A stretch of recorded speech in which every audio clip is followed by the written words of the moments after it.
Awesome. Thank you all so much for joining us for day 2 of CALRC. Really was an inspiring message of hope. We really want to continue that forward. It's my pleasure to introduce Alex Caruso, counsel with Cox Castle and Nicholson, to discuss Ashes to Action, tackling environmental hazards to rebuild a more resilient LA.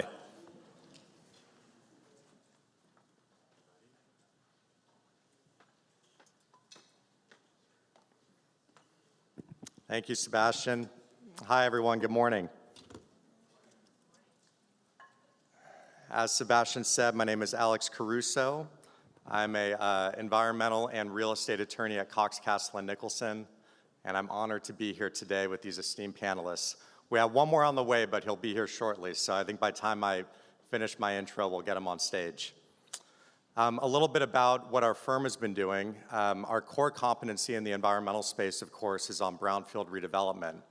But as of January, we've gotten very involved in the fire recovery effort. And I'm very grateful to my colleagues for the great work we've done, representing everyone from nonprofits to individual homeowners to real estate developers trying to accelerate the recovery and the rebuild in both Altadena and the Palisades. On a personal note, like so many, I was also affected by the fires. I was displaced for a time from my home because of smoke damage, and 3 members of my immediate family lost homes in the Palisades fire. Now, I say this not to try to gain your sympathy, but I just want to put that out there so you know how near and dear this is to my heart and to my family's heart, and I'm passionate about the issue. And my goal today is to have a very robust discussion and figure out what some executable action items are that we can all take away from today's panel. And there's the senator. Welcome. So for those of you that maybe aren't from Southern California and as familiar with the fire, and apologies if I repeat a bit of what Jennifer had to say this morning, want to give you some high-level facts to kind of lay the groundwork for this discussion. The fires began on January 7th, and they were not fully contained until January 31st. The Palisades fire burned about 24,000 acres, and the Eden fire burned about 14,000 acres. Now, if you combine those, the land area of both of those fires is roughly equal to 2.5 times the size of Manhattan. Just let that sink in for a sec.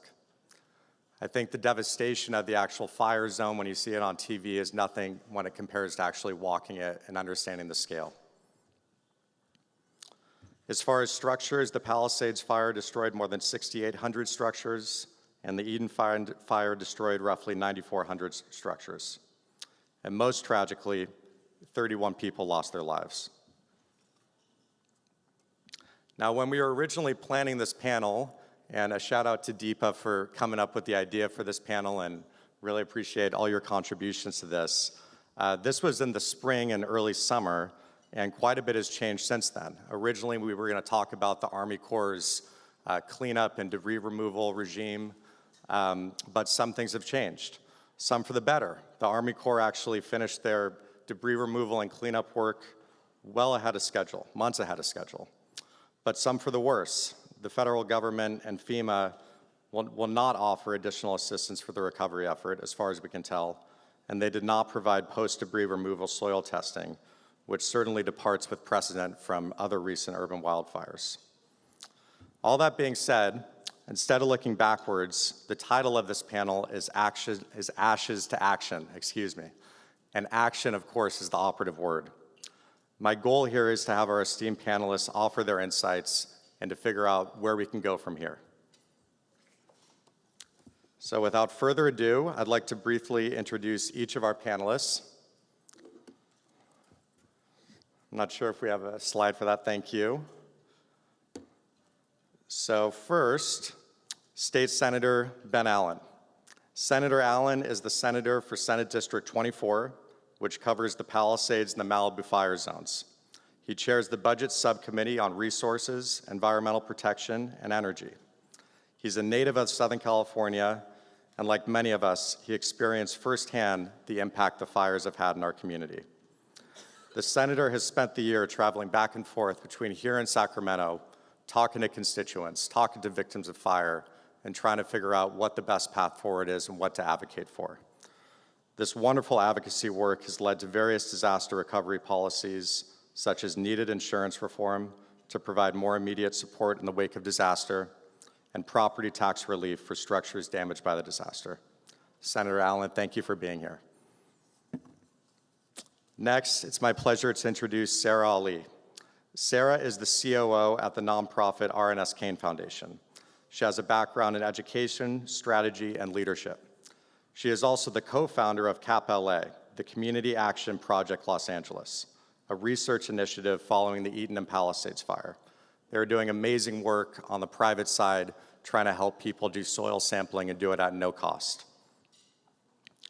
Sarah does her best to approach her work in philanthropy as a strategic thought partner and uplift the value of do with, not for.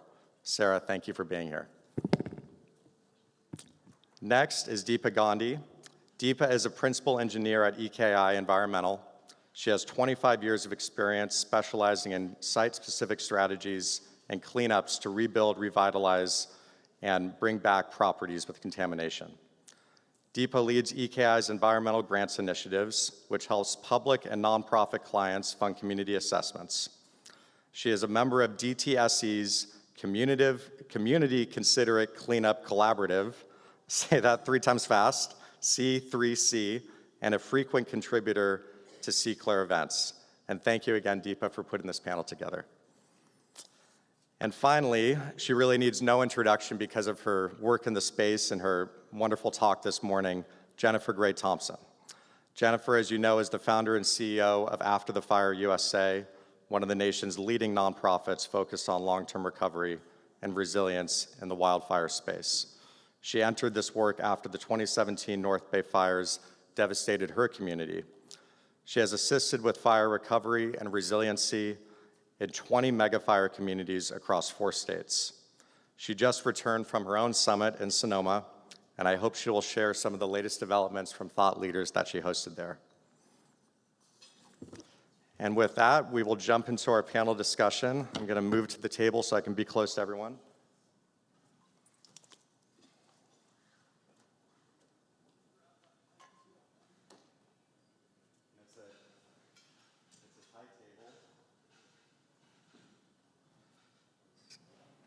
Is that on? There we go. It's a tight table, so I'm just going to sit on the end here so I can facilitate the conversation. And Senator Allen, I'd love to start with you. How are you? I'm doing well. Thank you for having me. Appreciate it. Of course. Well, thanks for making the time. I know you have a very busy schedule. Racing around town today. No, you made it right on time, so that's what matters. So maybe we can start, Senator Allen, with just going back to January. Where were you? What was the immediate response from your office and from your colleagues in the aftermath of the fire in January? What progress have you seen made to date, and where are we today? What are the current conditions on the ground? Yeah, it was a crazy day. I'd actually flown into Ontario from Sacramento because we were going to go welcome President Biden out in the desert to celebrate the creation of Chuckwalla National Monument. And he couldn't land because the winds were getting too crazy, and they decided to cancel the event. So we started doubling back to the airport, and I started seeing these alerts as to what was going on. And my colleagues dropped me off at the Metrolink station and said, "You better go home." And I hopped on a train, and I ended up heading west. And I ended up spending obviously the next month when I was supposed to be in Sacramento in LA after the terrible fires. We live very close to the Palisades. I saw the fire right out from my window. So many of my friends live in the Palisades, lost everything. I shudder to think about the kind of air quality that we all breathed in, including my 2 little children, in the immediate aftermath of the fire. And of course, everything, it's a blur in retrospect, but none of us were well prepared for this. And that's why I want to just thank people like Jennifer who come in and help those of us in the community, including the elected officials who are looked upon as authority figures who none of us are particularly well trained in this area. I've been 11 years in the Senate, and I could tell you all about housing policy and what education, finance, and transportation, and all these other issues I've worked on. But I had very little context from which to handle the immediate aftermath of the fire. And so it became a real learning experience. What is the state's role? What's the federal government's role? What's the local government? How do I play a coordinating role as best I can? What can I do to help drive in resources? What can I do to try to make sure that the governor and everybody else has the information on the ground that they need to make good decisions. How do we help coordinate?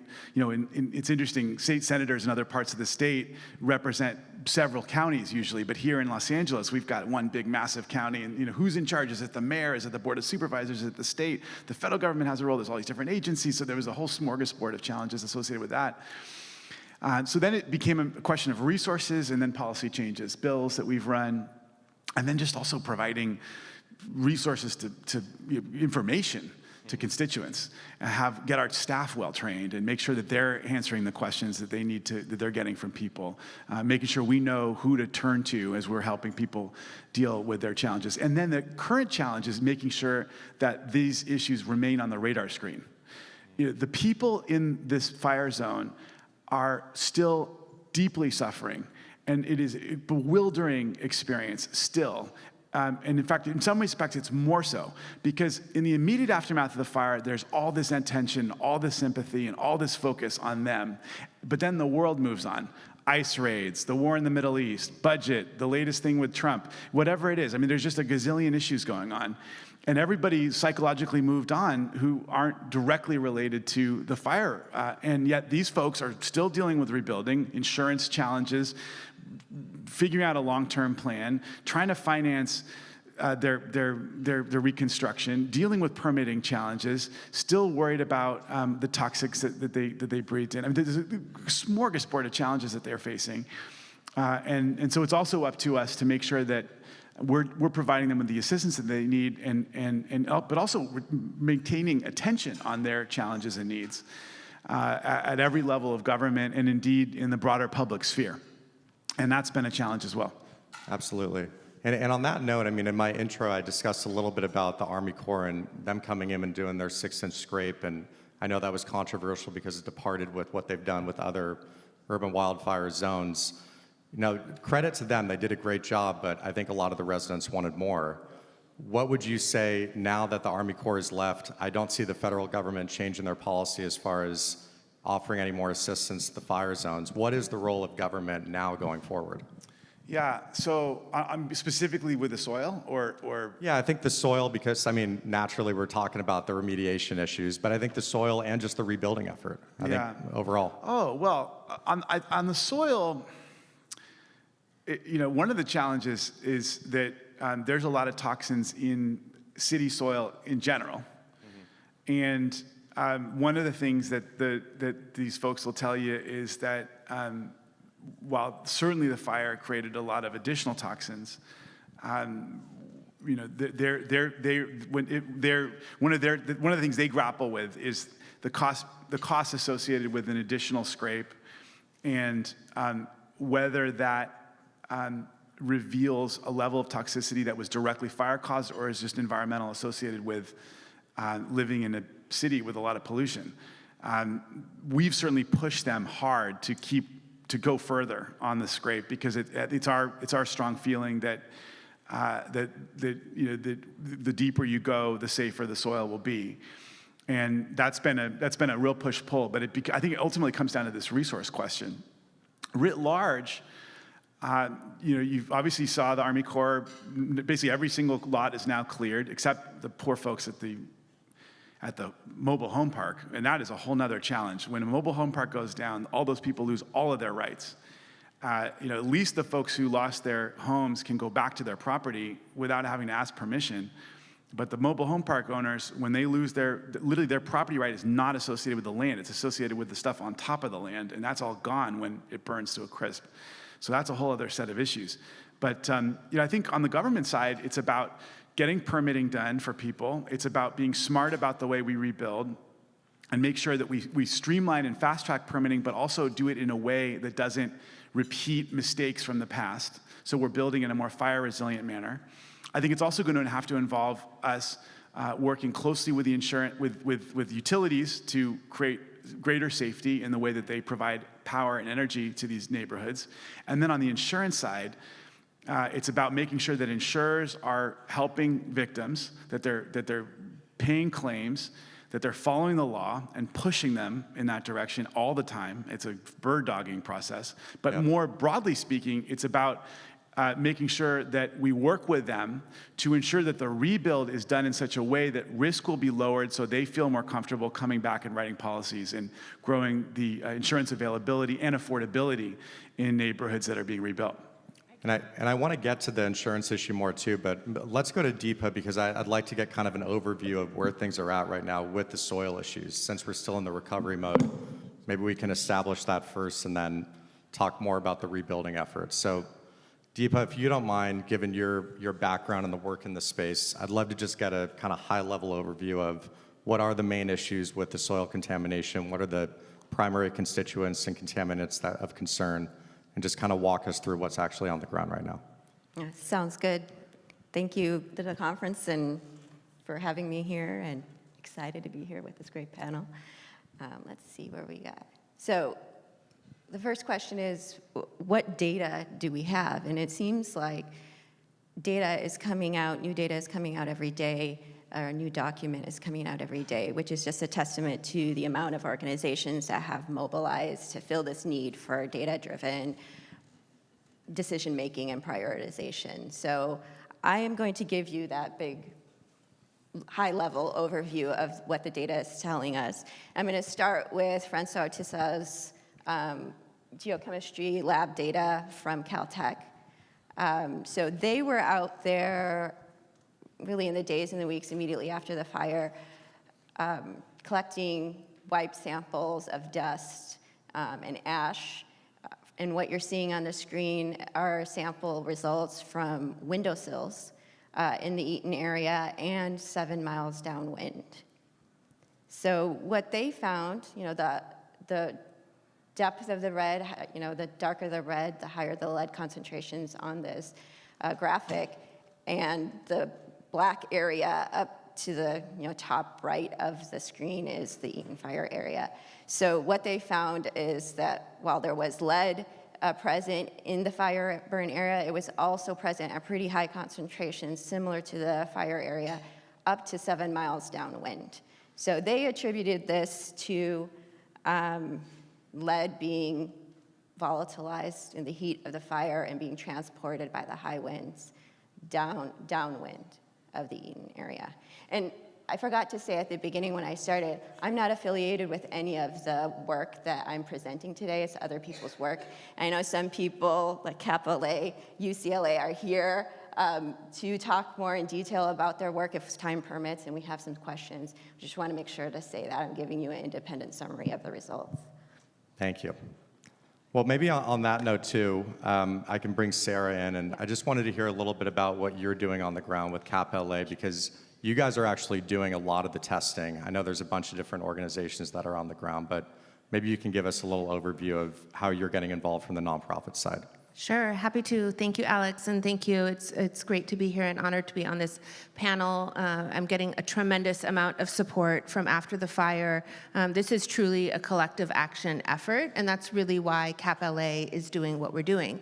And Dr. Sanjay Mohanty is here. He's leading the soil team on behalf of CALRC. CALRC is Community Action Project Los Angeles. So the R.N.S. Kane Foundation is typically an economic empowerment funder. We focus our philanthropy here in Los Angeles as well as Aotearoa in New Zealand, and we have invested in community health, investments in post-secondary, workforce, career development. But our president and I had some conversation in early days thinking about beyond some rapid relief support, what else could we do? And so we immediately thought about what is important to our foundation, which is leading with inquiry. And we had a lot of questions. I'm a mother, she's a mother. We had questions about our own well-being, our community's well-being, family, friends, the things that Senator Allen spoke to in terms of like what's in the air and what does this mean for safety. So CALRC is looking at testing air, soil, and water. And on the soil side, we have initially made an investment to test at 1,200 properties. It's now a total of 3,400, and it's free. It's for folks who are both in the Altadena and Palisades area. And we're looking at CAM17, lithium, chromium-6. That's it, yeah. I'm looking at Sanjay because what I tell people is I'm not a scientist. Like, talk to me about strategy, talk to me about coalition building and that sort of thing. So it's been a real, like, quick learn to come up to speed on all of this. But what we're finding is, to build on what Deepa is highlighting, and you can see some of this in the Caltech data, and there's some RU data that I'm sure many people are familiar with, we're seeing higher concentrations of lead and arsenic in the Altadena areas. There's conversation around, you know, the fuel load there and older housing supply, so we have some definition about why that could be. On the Palisades side, it's not as much, but the theory, the working theory, is that there's been wash into the outflows and into the ocean. So to that end, we are also working with Heal the Bay to do some sediment testing. Dr. Mohanty is leading that to better understand marine health, safe recreation. We also have the CAP-LA ambient air quality network that's modeled after the Caltech Phoenix network. So you can go to cap.la now and get PM2.5 and PM10 real-time data to understand what's happening in the Palisades area. And then we have also done some indoor and outdoor additional air quality monitoring, including a soft materials analysis to understand, like, is it safe to keep my clothes? What's going on with my couch? I was listening to the radio this morning, and a Palisades high school student did this beautiful reflection on what this experience has meant to them. And they were talking about wiping the ash from their clothes. And because of what I know now, my heart sank, because I was thinking, you should not be doing that. And so this is where it goes back to what we heard Jennifer share.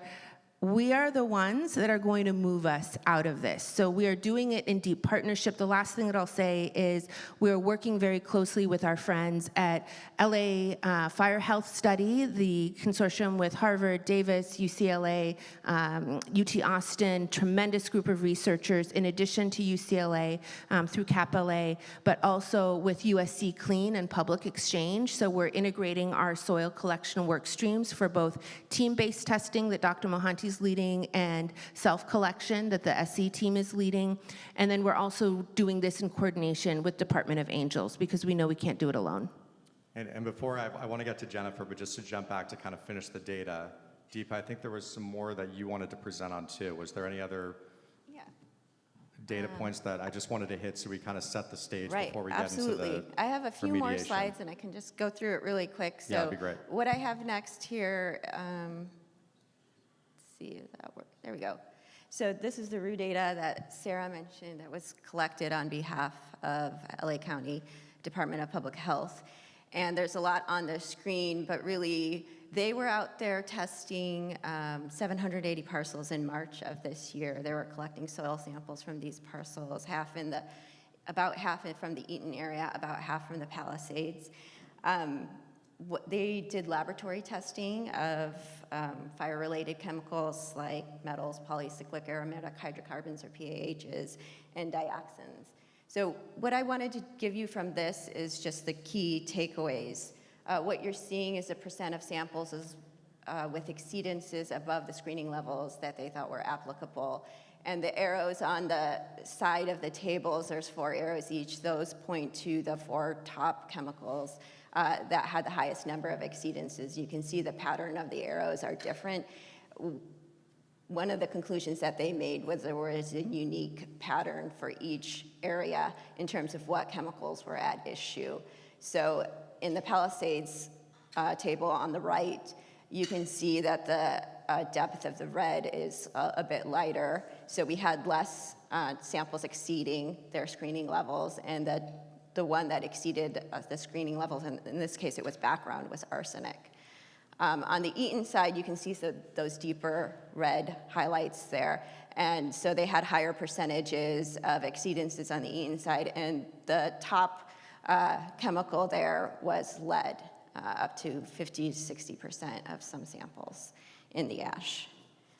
Okay, so that gives you a big picture of what they were finding here. And let me just say that just a few weeks ago, the RU folks have published a 900+ report with more details and some great conclusions in there. I'm still digesting that, but one of the key takeaways from that is that most of these results that they found, they concluded were localized issues. So these exceedances were local. As the senator said, we started with an urban situation that has a lot of chemicals in soil. Explain that. When you say localized, what does that mean? That means specific to the parcel and unique to that area. So they couldn't find community scale patterns in the data except for lead in the Eaton area. That was one of their key conclusions. And even with that, although there were some exceedances on some parcels, and some other parcels didn't have any exceedances at all, even in the Eaton fire. So whether those exceedances are from the fire or not, we know there's a community scale lead issue in the Eaton area. What the source is, they didn't speculate. Got it. Thank you, Deepa. And Jennifer, since you have such great perspective and you've worked on so many urban wildfires, maybe just tying in, the environmental piece of all this, how does this compare to other fires you've worked on? What is the best way to remediate, and what's the path forward? Well, I'm not a scientist, to be clear. I observe, though, and report back. And so one of the things is that in 2017, we had our fires, and we were cloaked in smoke for 24 days. We were actually told by our county and health officials, go home and you can eat out of your garden.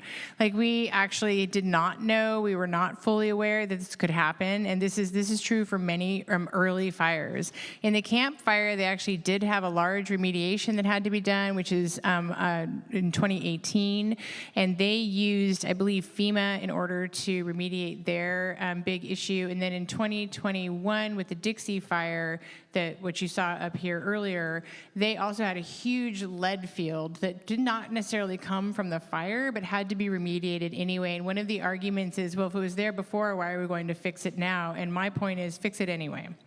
And they used a different form of federal funding to do it. There is federal funding to actually address these issues. One of the things we're going to have to do is, I don't care what we rename it.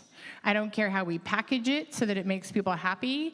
I know that part of the dismantling of what was before is really about not science. And so I think we just rename it, we repackage it, we take it back to DC, we say what it is that we need in particular, and that's what we have to do in order to get the same remediations. It'll ultimately come from the exact same agencies, likely, but we have to name it differently. A lot of what we do is we work on the Hill in DC. We are completely nonpartisan. We have a really good reputation across the aisle, and this is one of the things that should actually be brought forth, is how do we remediate, because this unfortunately will not be the last urban fire, and we will run into this again and again. And just as a side note, mobile home parks are one of the most vulnerable for not only these issues, but also if mega fires melt all the infrastructure under the ground most often, but especially in mobile home parks, they have an extra layer of remediation and not a lot of ways back. So. Yeah, go ahead, Deepa.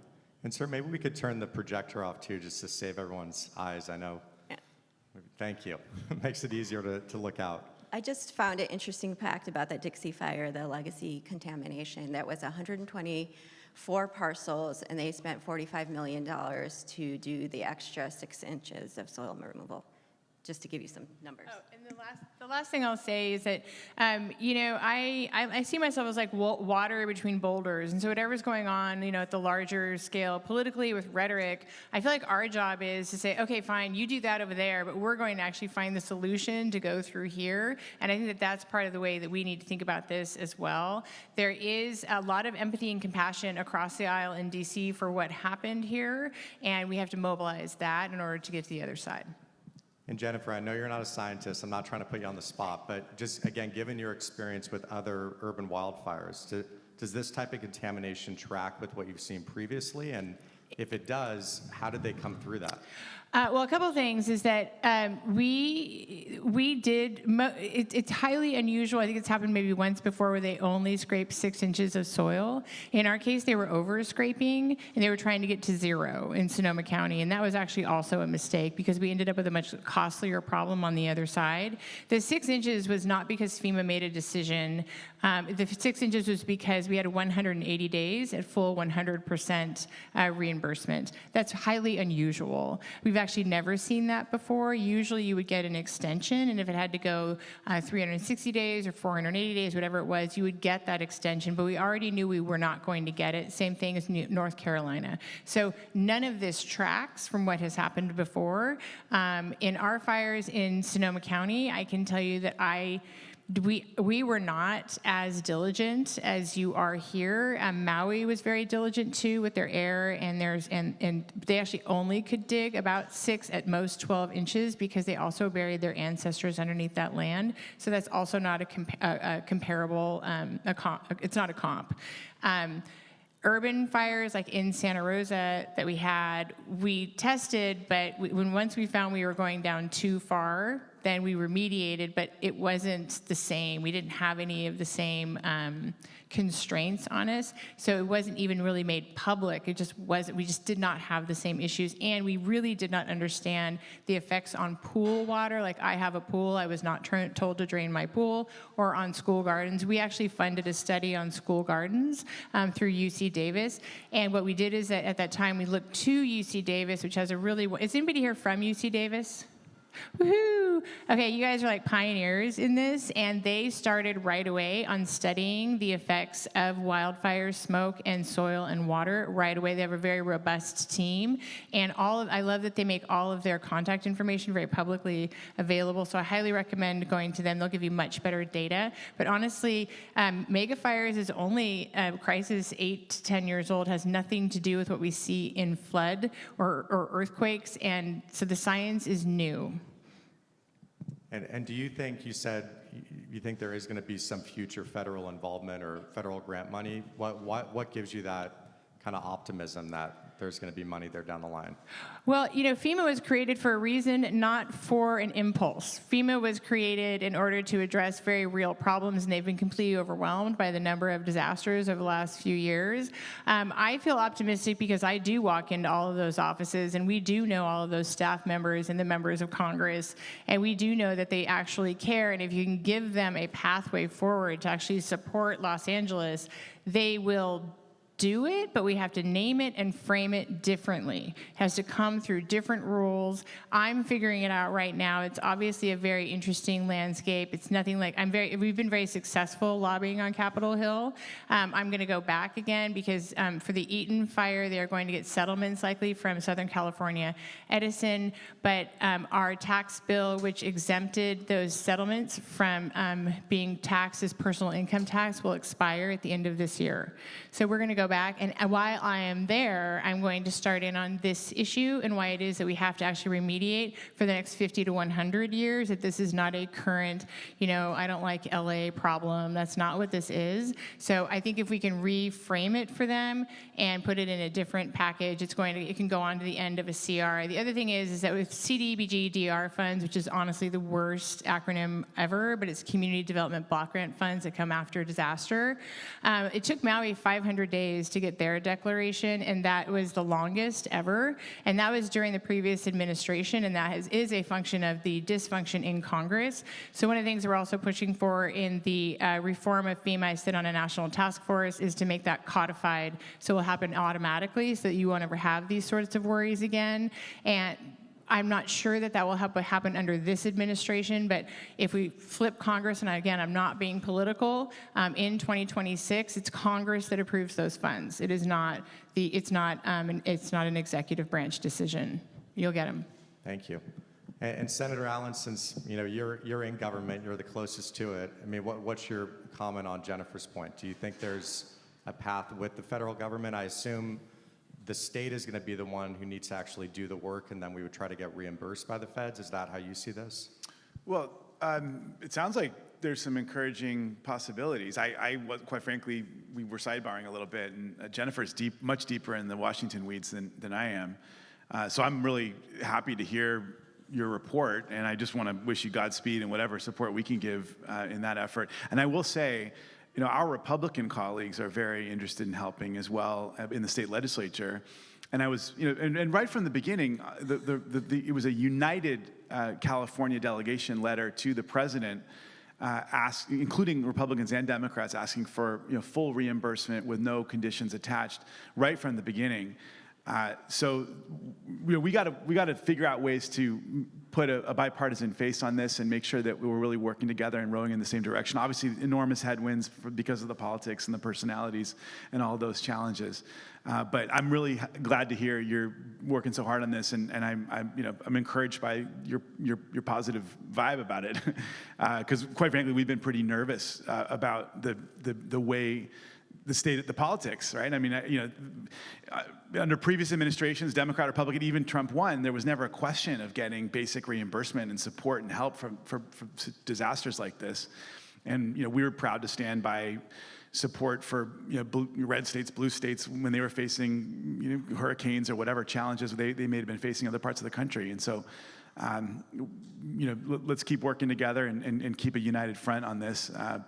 We are nervous, but I'm also buoyed a little bit by your optimistic report. Thank you. Yeah, please, go ahead. So, connected to the funding piece, I have good news to share that Consortium, the group that I described earlier, that's CAP-LA, USC Clean, and LA Fire Health Study. Consortium stands for Community-Oriented Network for Scientific Observation, Recovery, and Tracking of Impacts of Urban Megafires. Leave it to a group of researchers to have an amazing acronym. So Consortium has $2 million from the state from SB 105, and that was good news that we got to put towards remediation. And so we're now in this place of really living our hope of braiding public and private dollars together, because what I've been sharing in these types of conversations is, absent the role of federal support and, up until now, state support, philanthropy cannot hold this alone. It is unprecedented. We have resources, but we do not have the resources to support the massive amount of work that's ahead of us, and not just for our immediate needs, but forecasting the needs into the future. And exactly right. And to your point, this has historically been a government function to help with disaster relief, right? It shouldn't have to be on private industry and nonprofits to step up and fill this void. And we really need the federal government. I mean, the state governments, we're not allowed to deficit spend. This is where traditionally the federal government has stepped in a major way and helped communities rebuild. And that's why the current situation is so untenable and so dangerous. The federal government has a massive role here, and we're just hoping they'll step up. So, Senator Allen, on that point, though, what do you say to residents in the Palisades and Altadena that had the Army Corps scrape their land, but they're still nervous about whether or not they should go back and rebuild because they don't know what's under that 6 inches? Is there going to be help from them from the state? Should that help come from the county, from the city? Where do they go from here? Yeah, well, there's help coming in all sorts of different forms. I mean, we're also working, air monitoring. We're actually passing a bill right now to require the insurance companies to cover air monitors for folks living nearby fires. There was another bill that was making its way through the legislature, unfortunately held, but we're going to keep working on it to provide more support for local air districts in emergency situations with these specialized monitors for real-time data. So there's all sorts of work happening, but I would say on the soil question, people, if they're worried about it, there are people out there that do testing that they can draw upon. The data is really interesting, as was mentioned. Some houses surprisingly close to the fire haven't seen a lot of additional soil challenge, and others even further from the fire have. And so if you're worried, get your property tested, a big portion of the money that we pushed out the door, the $2.5 billion in the immediate aftermath of the fire, is for remediation. There should be some funding in there that can help people with some additional soil work. I'll spend a little bit of time on it, and maybe we can come out with a little plan together to try to see if we can help people access some of that money. But I wouldn't. But I am not feeling particularly optimistic about a massive additional soil investment from the government, if I'm going to be real honest with people. Yeah, no, I appreciate that. And maybe I'll open this up to anyone, but I think there's room for helpful bits and pieces. Yeah, of course. I mean, let's assume the worst, and let's say that there is a bunch of stuff that's in the soil. We're still getting a lot of the sampling back, and there's stuff that's deeper than 6 inches, and people have different risk tolerances, right? So some people are going to say, I want to rebuild, I'm not worried about doing more testing. Other people want to wait. ultimately, what's the landscape going to look like? I mean, if this was a traditional brownfield, Deepa, would we just let the soil kind of be what it is and then figure out whether we cap it or do some other type of alternative method of cleaning the soil? I mean, how does this kind of shake out if we just assume the status quo today is going to be the status quo going forward? There's not going to be further remediation, and the rebuild is going to really get started in earnest, as it already is in certain parts of Palisades and Altadena. Can we live with that as environmental professionals, I guess is another way to put that. There's a lot of parts to that question, and I say the reason people hire environmental engineers like me to look at this is because it's nuanced. Each site is different, how the land is being used, what the impacts are, where the impacts are, how the land is going to be used into the future, who's at risk. All of those factor into how you deal with any individual property. Right now, there's the 3 free soil testing programs going on. Capital A is one of them, and then there's the USC Clean, and there is the Eaton Soil Fire Testing Program from LA County. So those are 3 resources that people have to submit self-collected samples and get a first look at what the issues are at their property. Where you go from there, DTSC put out a guidance in August recently. Yeah, a few weeks ago. Yeah. So with some instruction, some guidance to residents on how to collect those samples when you submit them, because it's important to be looking in the right places when you collect those samples, and how to interpret the data when they get it back. And if it's below the screening level, then you're probably good, nothing to be done. If it's above the screening level, then you need to evaluate more. And what DTSC recommended in their guidance document is to get a registered professional to help you address those issues. So if that's the way that you need to go, which, that's the work that I do, it does take resources to get that help. And who's doing that work pro bono? Where can they go? Where can people go? I don't know if there's a list. But as far as we can tell, though, DTSC's role right now has been promulgating guidance. There hasn't been any mandates about you have to clean up your soil to this level. Is that correct? That's my understanding, and connected to what Deepa just shared, on the remediation side for CAP-LA, we've been raising the question really at your inspiration, because the question is now what, so what? And the so what is, so now that we know about what may or may not be in the soil, what do we do about it? And when we first met, you asked me the question, okay, so what are you gonna do? Because it's one thing to know what may be happening on your property, and then, well, what happens next? So that's what Consortium is working on, putting together a vehicle for people who need the remediation support to get resource to do that and have it very connected to their soil results, whether that's the team-based approach that Dr. Mohanty is leading, or the self-collected approach from our friends at USC Clean, or for the Downwind program with the county. I will put in a plug for an Altadena Community Soil Testing Day this Saturday at Loma Alta Park. The USC Clean team will be there along with some Capital A folks and Department of Angels for a demonstration of how do you collect your soil safely to participate in some of the free self-collection programs. I can add. Yeah, please. Not without being too bombastic. No, go for it. Okay. That sounds fun. Okay, I know. Well, I'm fun on occasion. One of the avenues, honestly, may be a class action suit from all of the landowners against the federal government for not doing the remediation, and there is a lot of precedence for that, for actually to come out ahead. Unfortunately, one of the arguments that I would make in the offices of Congress is to say, might be cheaper now than it would be after these homes are built, because then if the homes we find are also absolutely polluted, then what's going to happen is that they're going to also have to pay for the cost of the entire homes. And so this may not be the path that they want to take, and it could, class action suits take a long time. It could be 5-10 years, and I am actually not a class action suit person. I recoil at the lawyers who are in the Eaton fire right now. I do not align myself with them. They're important, but I'm not endorsing more of that. I'm just saying I can see environmental attorneys taking this on as a class action suit to get it cleaned up, and it would be through the EPA probably.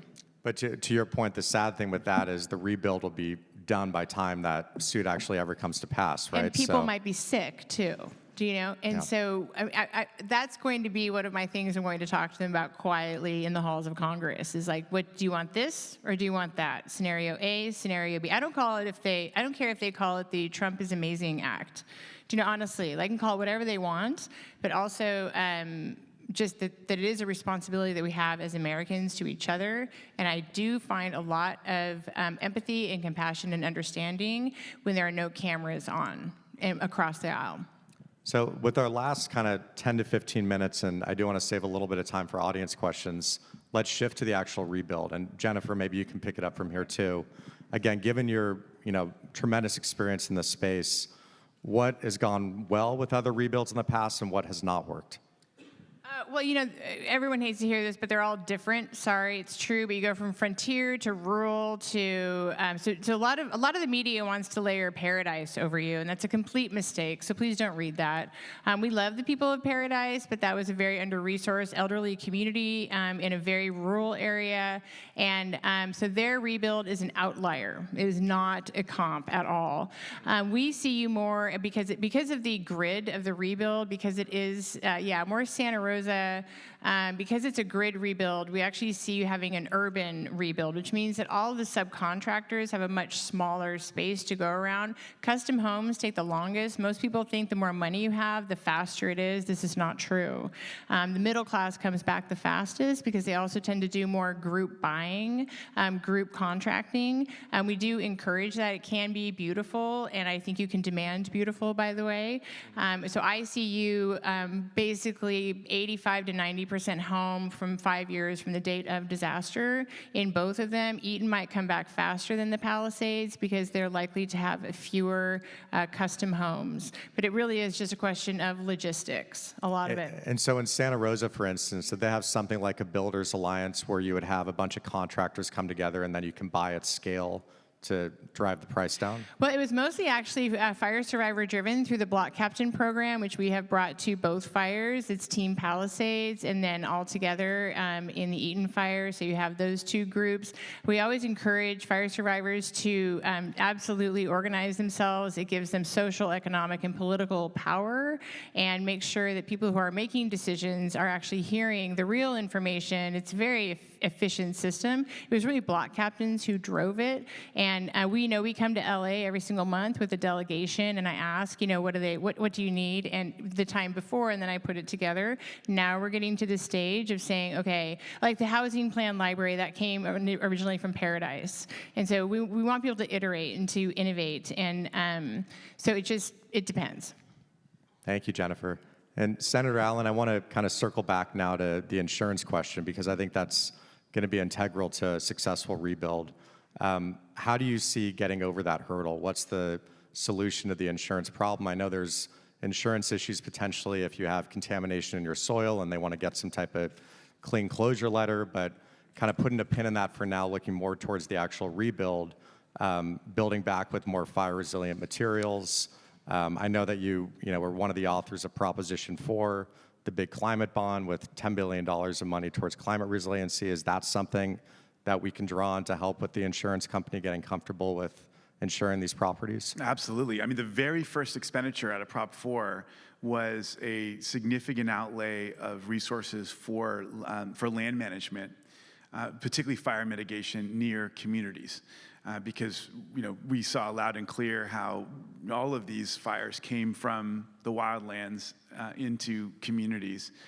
And there's more that can be done with regards to vegetation management. And there's a whole world of fire tech that is now starting to grow. And you're actually starting to see venture capital get interested in this area with real resources. And that's really exciting because these are technologies that don't have a lot of negative impact on the natural world that can make a big difference in dramatically reducing fire risk for communities. It's everything through the use of very pressurized water, almost creating, dramatically raising the humidity levels in a moment of dryness, to controlled burns that can be done in a much more efficient and safe way than have ever been done before, so as to really reduce the chances of fire spreading into a community. So there's all that work happening that the insurance industry is very interested in. And then, of course, there's all the community and home hardening work that needs to happen. We just passed SB 616, which creates this new independent community hardening commission within the California Department of Insurance. It was a sort of the highlight bill of a big package of insurance-related bills that all seek to try to start the process toward real guidelines. I mean, one of the challenges that we have right now is that people don't know. There's so many different opinions out there about how to make their home safer, and the insurance industry they don't want to commit themselves to any particular set of guidelines. There's a line of argument out there that says, and it's a little more complicated than this, but I've heard people say, look, we require, if you have a good driving record, you got to get, the auto insurance industry has to write you a policy if you don't have points on your record. Similarly, if you meet certain home hardening standards, you ought to be required to get a policy. One of the challenges here, of course, is that you can have the best possible building materials and building and vegetation management around your house, but if the rest of your neighbors aren't doing it, your house is still going to be at risk. So there's a community aspect to this too. But this is the big work of the coming couple of years in this area of policy. And it's going to have to involve a lot of people. The governor's going to have to get very involved, because I think it's going to involve it's a massive sort of deal that we're going to have to strike. And it is a government problem, right? I mean, Absolutely. Ultimately, if an insurance company, you could have the most fire resilient home in the world, if they want to pull out of the market and you can't get insurance, then Absolutely. now what are you're shaking your head? But California is the fourth largest economy in the world. We have the most expensive real estate, probably outside of New York. They want to be here. They've been talking to us for years. They want to be here. I don't take money from insurance companies. I'm not an insurance company proponent. It's not that. But they are walking into paradise now, who has invited them in now 4 insurance companies. And one of them so far, the other 3 were just there like 2 weeks ago. They're walking in and taking people off of the FAIR plan and reducing their cost from $12,000 a year pre-FAIR plan to $1,200 a year. And it's because it is a group project. You don't have to like it.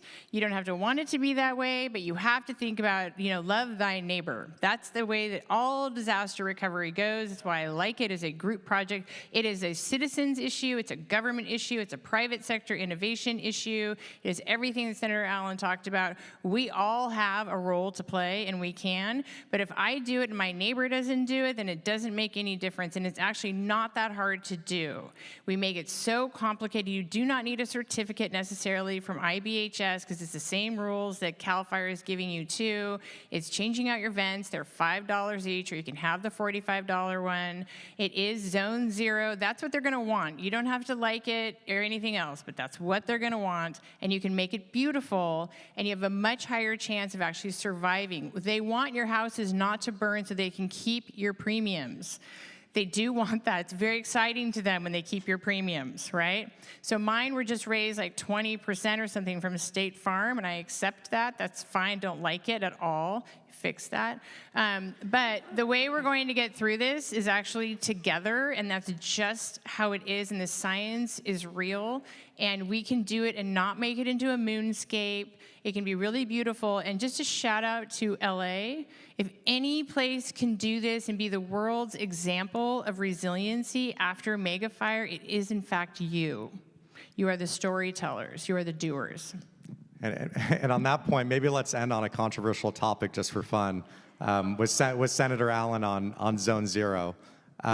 What is your stance on Zone 0? I mean, I know Jennifer and I think, disagree on the nuances of it. I don't have a problem with, fire resiliency and making sure that you're really thoughtful about what you put in that 5-foot zone around your home.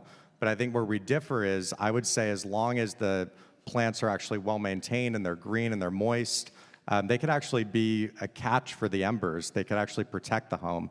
And I know... Just so you know, vineyards are excellent fire breaks, so there is an argument to be made for that, but how do you make sure everyone's doing that unless you are going to call on your neighbors? Okay, fair point, but I think just the fact that that's even a consideration, right? Does that imply that Zone 0 is going a bridge too far? What do you say about that, Senator Allen? Yeah, I think it's tricky because I think we can all agree that we need to get much more aggressive about vegetation management around homes. And the core of Zone 0, if you look at the report, there's actually a lot of subtlety in the report. Could there be more? Yes. I think there should be some more. The flip side is it's hard to standardize and apply standards across the board. And how do you, how do you enforce it in a way? Well, my understanding too is it applies to the fire map or the hazard map from CAL FIRE, right? Is that who's But so? a lot of the state is in the fire hazard map. Right. So it depends what's going to be included in that map. I mean, that's very controversial too. If you're including urban areas that already have a problem with not enough tree canopy cover, and we worry about climate change, that's another consideration. Yeah, it does allow for trees. It's ultimately about a much smarter way of, and more informed way of managing the vegetation around our homes. I agree that there are some extremists out there that have promoted a form of zone zero that is just not going to fly with the public. And quite frankly, it's not, the good news is it's not, their version is not necessary for us to dramatically improve safety. The challenge is that that it's going to ultimately take a lot of nuance here, and applying that nuance statewide is hard because we're 40 million people, we're all a bunch of cats running in different directions, and how do you do it in a way that people will actually take on? I mean, ultimately, it's going to involve a ton of education and culture change. I just think about other things that we just don't, I don't know, there are other things that we just all do as a society because it's part of what you do, when you're treating your neighbors right. Stopping at the stoplight, don't throw trash out the window, wait in line and don't shove to the front. I mean, they're just things that we do as part of living in a civilized society to take care of each other, and this is gonna have to be one of them. We're gonna have to learn all of the nuances associated with reducing our fire risk, and then apply those lessons. And it's going to have to involve like social opprobrium. The one person who's just totally violating the rules is going to have to get fingers wagged at them by their neighbors. I hate to say it, but I mean that's only. And listen, I think that's totally fair. And just from people I know in the Palisades that have lost their homes, I think people are on board with that.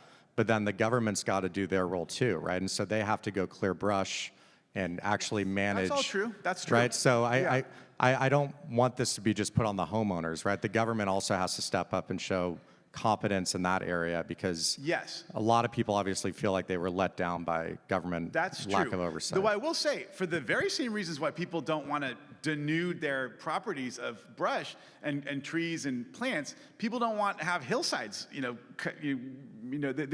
live up in the mountains because they love the beautiful mountains. So, and we all know that unfortunately fire is a part of the natural cycle up in those mountains. So there's again, this is why the fire tech comes in. We're starting to, there are much more nature-friendly forms of brush clearance that we're starting to employ.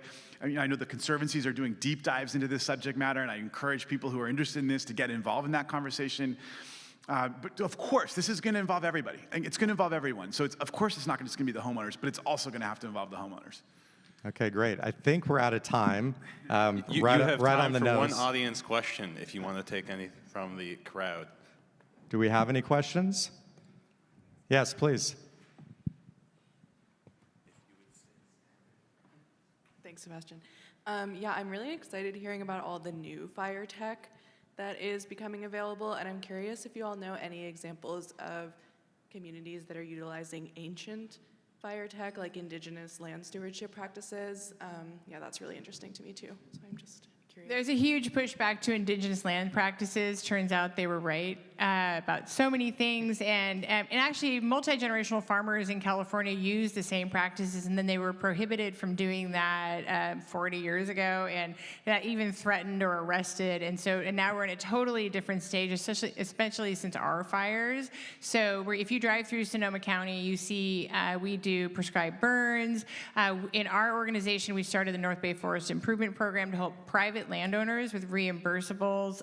If they have over 5 acres, then we would reimburse through CAL FIRE 60 to 80% of the cost of doing that. So it's targeted through a forester. The other thing is the concept of the collaborative working together. We actually see more collaboration in California between the federal and state and local, but also the private landowners have to be a part of that. Where I live in Sonoma County, 80% of the land is privately owned. So it actually has to be an all of the above solution.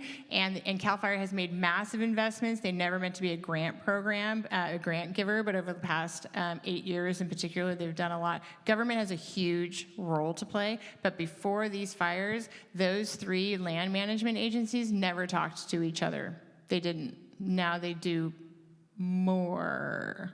Well, I love that. We can hang on to that as a positive note to end on. And I do want to say, despite all the doom and gloom and the environmental issues, I'm very optimistic that with all the brain power in this room and in the Palisades and Altadena and our state government, I think the rebuild is going to be successful. It just may take some time. So thank you all so much. Thank you, Deepa. Thank you, Sarah. Thank you, Jennifer. And thank you so much, Senator Allen.